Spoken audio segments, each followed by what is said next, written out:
कौन बनेगा नेता। नगर निगम के चुनाव पास आने वाले थे। पूरे कानपुर शहर में टिकट को लेकर मारामारी शुरू थी, लेकिन सबसे ज्यादा चर्चा में वार्ड नंबर 40 की सीट थी। वो इसलिए क्योंकि इस बार वहां की सीट महिला के लिए आरक्षित थी। अब सवाल ये था कि चुनाव लड़ेगा कौन। इससे पहले ठाकुर साहब वहां से पार्षद थे और इस बार उन्होंने अपनी पत्नी सीमा ठाकुर को टिकट दिलवाई और ठाकुर साहब की शान के कारण सीमा जी ने 20,000 वोटों से चुनाव जीत लिया। अरे बधाई हो सीमा भाभी, अब तो आप वार्ड की पार्षद बन गई हैं। अब तो हमारे काम आप ही करवाएंगी। अरे ये तो सिर्फ नाम की पार्षद बनी है, वो तो महिला सीट आ गई, वरना पार्षद तो मुझे ही बनना था। अब भले ही चेहरा इसका होगा, लेकिन पावर तो मेरी ही होगी।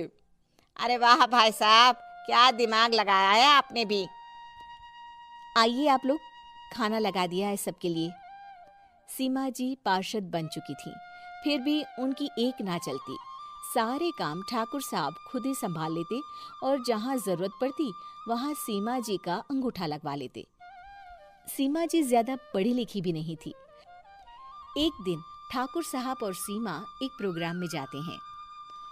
अरे ठाकुर साहब, आप आ गए। ओहो, पार्षद मैडम भी आ गई हैं। स्वागत है आप दोनों का। लगता है हमारे पार्षद फंड का सही इस्तेमाल हो रहा है। चलिए अब उद्घाटन करते हैं। ये लीजिए ठाकुर साहब कैची, आप ही सबसे पहले प्रवेश कीजिए।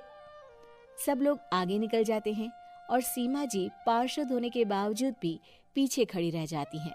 वो देखती हैं कि वेलकम बोर्ड पर उनका नाम है, लेकिन महिला होने के कारण कोई उनका सम्मान नहीं कर रहा। अगले दिन एक आदमी उनके घर आता है। अरे ठाकुर साहब नमस्कार। कल ना हम नोटिस किए कि हमारा घर तो अवैध है और नगर निगम वाले उसे तोड़ने आ रहे हैं। अरे कुछ कीजिए ना ठाकुर साहब। देखो भाई, मैं तो ज्यादा कुछ कर नहीं सकता, पर अगर तुम सबकी जेब गर्म कर दो तो कुछ हो सकता है। कुल मिलाकर 4 लाख लगेंगे।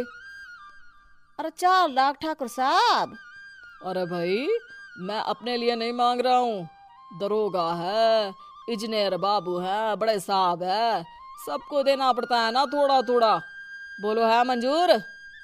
तभी वहां अचानक सीमा जी आ जाती हैं। अरे ये आप क्या कर रहे हैं? पहले इन्हीं लोगों से तो आपने वोट मांगे, अब इनसे ही पैसे ले रहे हो। अरे चुप रहो तुम, तुम्हारा काम है सिर्फ अंगूठा लगाना, तुम वही किया करो। मुझे दूसरे काम तुम मत सिखाओ, समझी? और तुम ना जाओ, अब पैसे लेकर आओ, वरना जेसीबी किसी भी वक्त आती होगी। सब कुछ ऐसे ही चलते रहता है। एक दिन सीमा जी और ठाकुर साहब को एक लोकल मीटिंग में बुलाया जाता है। वहां पर कई और अधिकारी लोग भी मौजूद रहते हैं। अब मैं चाहूंगा कि ठाकुर साहब हमारे बीच 2 शब्द कहें। मेरे प्यारे भाइयों और बहनों, आज मेरा सौभाग्य है कि मैं आप सबकी सेवा दिन रात कर पा रहा हूँ। आपने मेरी पत्नी को भारी मतों से जिताया है, इसलिए मैं आप सभी का शुक्रगुजार हूँ।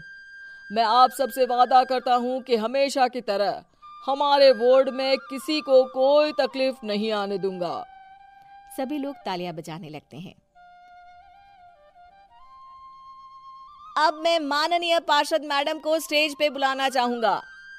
अपने नाम को बुलाया सुनकर सीमा जी एकदम चौंक जाती है। उन्हें बिल्कुल उम्मीद नहीं थी कि इतनी बड़ी जगह उन्हें मंच पर बुलाया जाएगा। जैसे तैसे वो मंच पर चढ़ती हैं।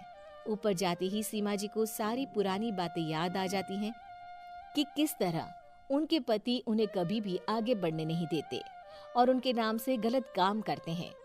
वो बोलने लगती हैं, मैं आपके वार्ड की पार्षद सीमा हूँ। आप में से बहुत कम लोग ही मुझे जानते होंगे, क्योंकि इससे पहले मुझे कभी ऐसा मौका ही नहीं मिला। सारे मौके मेरे पार्षद पति यानी आपके ठाकुर साहब ही लेते रहे, लेकिन आज ये मौका मुझे मिला है तो मैं इसे ऐसे ही नहीं जाने दूंगी। मैं आपको ये बताना चाहती हूँ कि आपके ठाकुर साहब मेरे नाम की आड़ में गैर कानूनी काम करते हैं, जिस पर अंगूठों के निशान मेरे होते थे। इसीलिए मैं अपनी गलती मानती हूँ और आज अपने पद से इस्तीफा देती हूँ, ताकि आगे से कोई गलत काम ना हो पाए। अब फैसला आप सबके हाथ में है कि आप हमें क्या सजा देना चाहते हैं।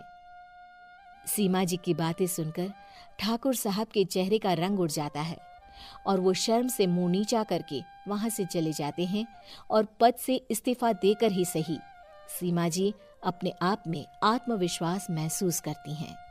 उम्मीद है कि आपको हमारी ये कहानी पसंद आई होगी। कृपया हमारे चैनल को सब्सक्राइब करें और सभी अपडेट्स के लिए बेल आइकन जरूर क्लिक करें और हाँ, वीडियो लाइक और शेयर करना मत भूलिएगा। Bye bye.